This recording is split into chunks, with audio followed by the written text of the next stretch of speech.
When most people think of waterfront property, they see heaven on earth.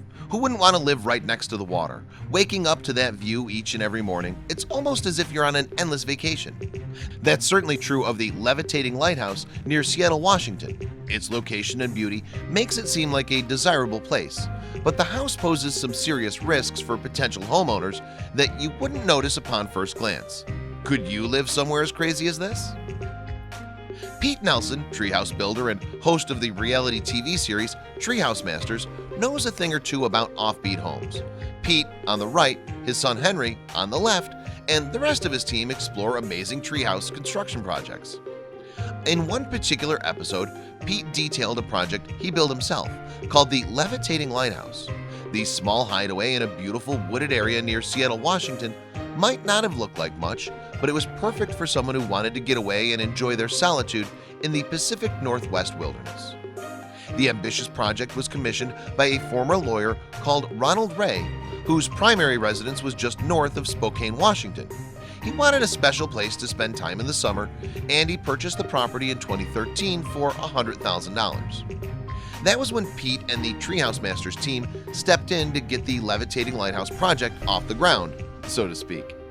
One of the most eye-catching elements of the rustic home isn't actually all that obvious right away. The structure had a unique water filtration system. If that sounds boring, it's not. It actually collected rainwater and purified it to be safe and suitable for human consumption. While a major innovation, it wasn't the only perk that came with this property. The treehouse was also located near to Seattle proper and offered a ton of opportunities for salmon and crab fishing, thanks to its seaside setting. After Treehouse Masters finished the project, Ronald decided to list the home on the market alongside other Seattle area real estate for $475,000. Unfortunately, that was when things got dicey. Initially, this home was a risky project for anyone who wanted to make a bid on it. For one, they would have had to pay all $475,000 in cash since financing wasn't available. More importantly, however, the city of Seattle was threatening to destroy it. Why? Well, neither Ronald nor Pete had secured the proper permits to build the structure in the first place.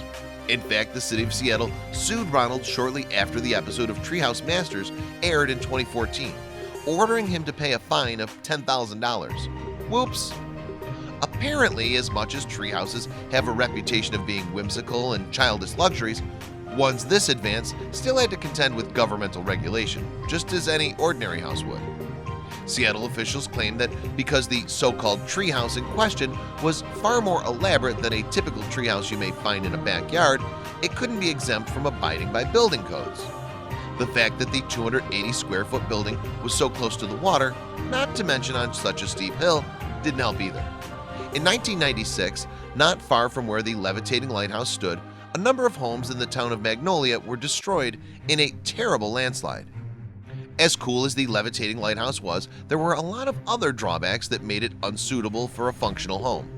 You'd have to be active and healthy to visit, because even after you made the exhausting trek to get there, you'd still have to climb a ladder and scale a steep hill to enter.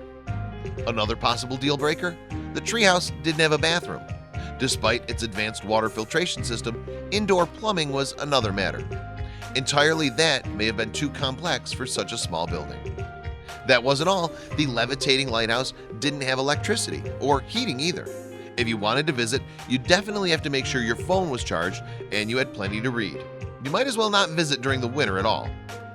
Despite the fact that the structure was unsuitable to be a permanent residence, it really was a remarkable piece of architecture in its own right. Anyone would be lucky to spend time relaxing in it, even if it was just for a few hours. Thankfully, Ronald was able to work out his permit issues with the city because the treehouse was finally back on the market, and for just $139,000. Not only was that a fraction of the previous price, but it was a real bargain for Seattle real estate too.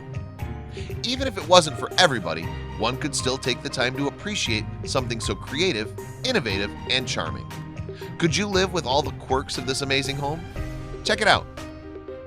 Hopefully everyone involved is able to keep this treehouse standing for as long as possible. It's too special to waste.